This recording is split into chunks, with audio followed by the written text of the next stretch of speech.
दुलाराय बर' फरायसा आफादनि नैबे दिनै जोबथा मावफुं मेल 2023-24 आरो 25 नि जि बोसोरनैनि जोंहा मोनसे मावसम बा अफिस टार्म दंमोन बिनि जोबथा दिनै जोङो माने एग्जिकिउटिभ मेल लादों खारन फैबाय थानाय 13, 14, 15, 16 सानब्रैनि हाबाफारिजों बड'फा फोथार दतमायाव मोनसे मेहेरगोनां आरो खोब मोनसे जाफुंसार जुथुमा जोङो खुंनो थाखाय लाहार फाहार खालामगासिनो दङ आरो बिनिनो सिगां बे जुथुमाखौ साक्सेसफुल खालामनायाव जिखिनि जोंहा प्रिपारेसन नांगौ आरो जोंनि बेसेबां थान्दैफ्रा बाहागो लागोन फ्राय जों 6000 डेलिगेट्सनि थाखाय टारगेट होदों अबजार्भार थागोन बेयाव kabaddi competition volleyball sports competition आरो फारसेथिं जोंनि लिटारेरि आरो डिबेट कम्पिटिशननि बेयाव हाबाफारि दङ माराथन रेसनि बेयाव हाबाफारि दङ बेयाव अबजार्भार हिसाबै गोबाङा बाहागो लागोन दा बे जुथुमाखौ थांखिनानै जोंनि जेखिनि सावरायनो गोनां रेजुलेसनफोर दङ बाहागो लानो गोनां जेखिनि जोंहा डेलिगेट्सफोर दङ अबजार्भारफोर दङ आरो बेयाव CWC member central working committee जेखिनि बाहागो लागोन बे गासैखौबो दिनै जोङो फिदै रिभिउ खालामनानै जों सावरायदों आरो बे हाबाफारियाव जोङो आगुनि जोंनि अरुणाचल प्रदेश स्टुडेन्ट इउनियननि आगुनि आफादगिरि बड'लेण्ड सोमावसारनायाव बड'फाजों मैखोमै बिफाव लानाय बर'नि सार्थआव बा ट्राइबेलनि इन्ट्रेस्टआव निना कादु बिथांखौ जों हांख्रायदों आरो जोंनि बोसोनगिरि खुंथा सरगियारि बिथाङा डेलिगेटखौ बेखेवनानै होगोन दा जोंहा देंखो मोसानायथाम कालचारेल कम्पिटिशन दङ जायनि गेजेरजों दिनै बर'नि देंखो मुलुगाव कालचारनि बिथिङाव मेथाइ खननाय बिथिङाव दैख्रं खुंगुर बिथांनि मुङै जे देंखो मोसानायथाम दङ मोजां मेथाइ खनगिरि जोङो सोरजिनो हादों बे जोंनि मोनसे हारिनि मोनसे रिसर्स आरो बे मोनसे ग्रेटनेस होननानै आं बुंगोन बे जुथुमायाव Dharmendra Pradhan union minister of education doctor Dharmendra प्रधाना फैगोन बिथांखौ जोङो central institute of technology CIT खौबो नायनो आरो बिखौ मर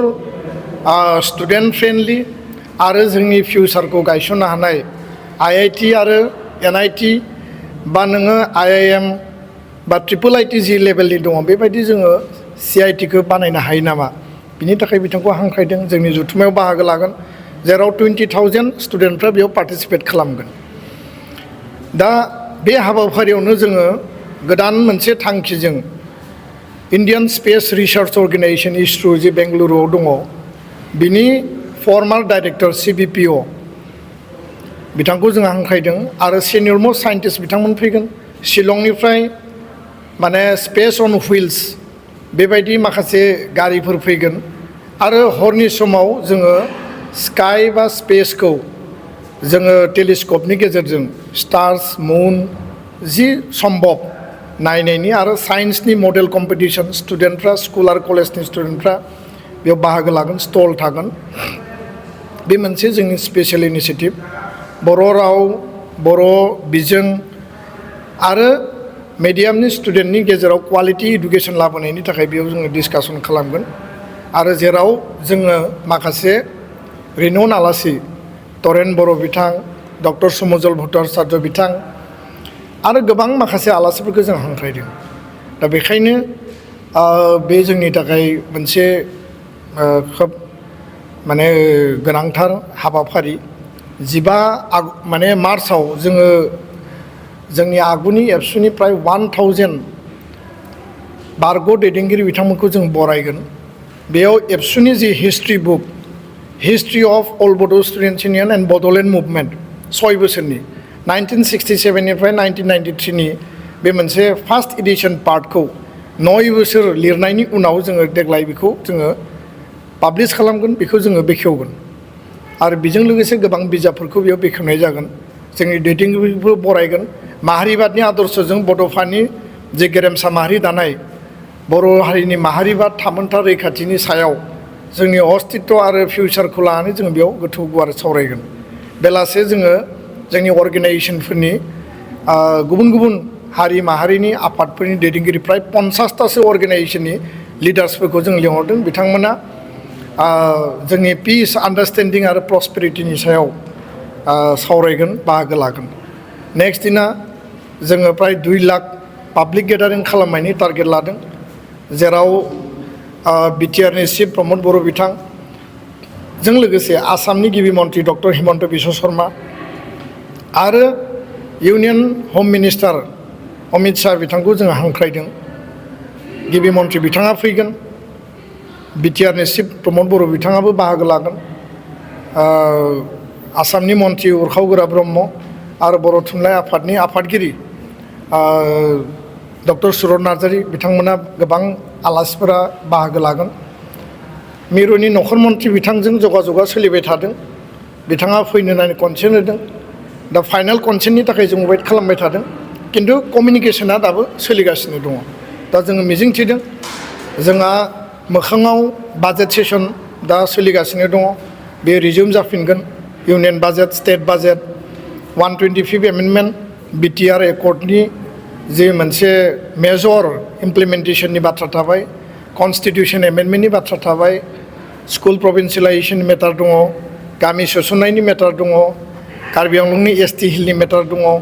बर' कसारि वेलफेयार अट'नमास काउन्सिलनि गामि थिसननायनि डिलिमिटेसननि मेटार थाबाय एनडिबि रिलेटेड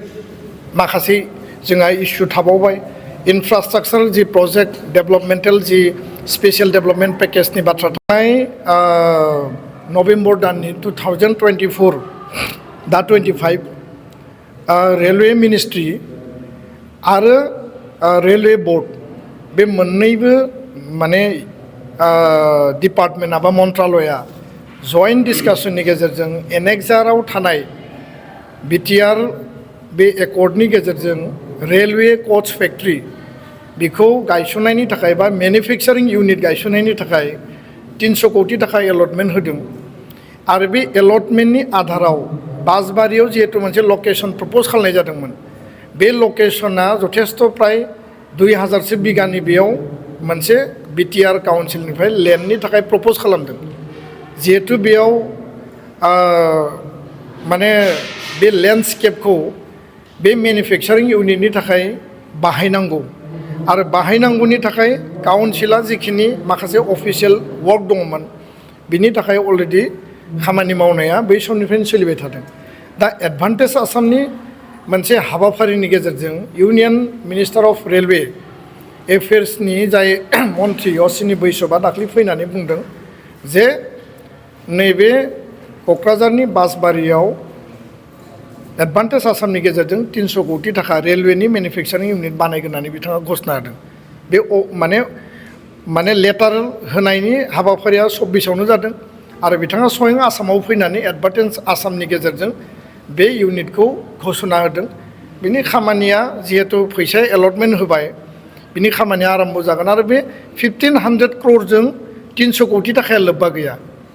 बेखौ स्पेसियेलि रेलवे डिपार्टमेन्टआनो बा रेलवे मन्त्रालयानो आलादायै बे पेकेजखौ होदों बेथ' जोंनि थाखाय मस्ट वेलकाम जों बरायदों फारसेथिं जोंहा थोंजोङै नङाबाबो खेंसालियै क'क्राझारनिफ्राय माने गेलेफुसिम भुटाननि जि माइन्डफुलनेस सिटि बेयाव आरम्भ जागोन बेसिम जि रेलवे लाइन लांनायनि खोथा होदों बिनि गेजेरजोंबो जोंनि ओनसोलनि जि इनभेस्टमेन्ट एमप्लयमेन्ट अपरचुनिटि आदार रिलेटेड जिखिनि जोंनि डेभेलपमेन्टेल वर्क्स बियो मोनसे महर मोनगोन होननानै जों मिजिंथिदों एडभान्टेज आसामाव बड'लेण्ड केन्द्रिक गोबां बेबायदि स्पेसिफिक मेनसन खालामाखैबाबो आसामनि सिङावनो जिहेतु बड'लेण्ड आरो बर' डमिनेटेड आसामनि गुबुन गुबुन एरिया आरो ओनसोल दा बिनि सायाव सोनारगोन जे आसाम सरकार बड'लेण्ड काउन्सिल रायलायनानै जाहाथे माखासे इन्डास्ट्रि आरो माखासे जिखिनि बेयाव इनभेस्टरफोर इनफ्रास्ट्राक्चारनि डेभेलपमेन्टफोर फैदों जोंनि ओनसोलाव गायसननो हायो नामा आरो बिनि थाखाय हानि लेन्ड मेटारा गिदिर बेयाव इलेक्ट्रिसिटि पावार साप्लाइया गिदिर आरो लोगोसेनो रड आरो कमिउनिकेसननि मेटार थाबाय बे गासै फेसिलिटिखौ मिट खालामनो हायोबा बड'लेण्डआवबो एडभान्टेज आसामजों माखासे एचिभमेन्ट मोनगोन होननानै जों मिजिंथिदों बे सम्पूर्ण खामानिया गभर्नमेन्ट टु गभर्नमेन्ट काउन्सिल आरो आसाम गभर्नमेन्टनि गेजेराव जागोन जायफोर इनभेस्टर बिथांमोननि गेजेराव जागोन जिहेतु MOU आ आसाम सरकारजों जादों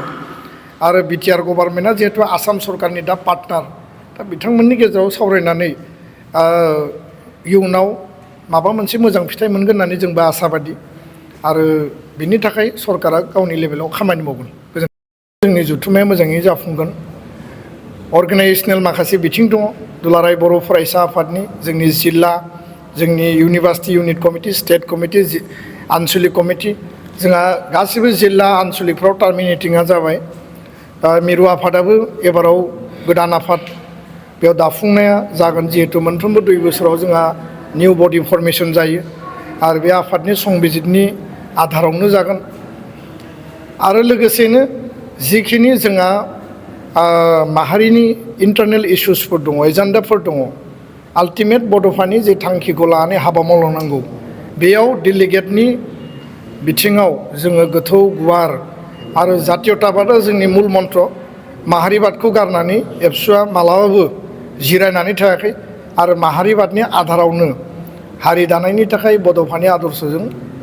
दुलाराय बर' फरायसा आफादा 58 इयार्स जों खामानि मावबोबाय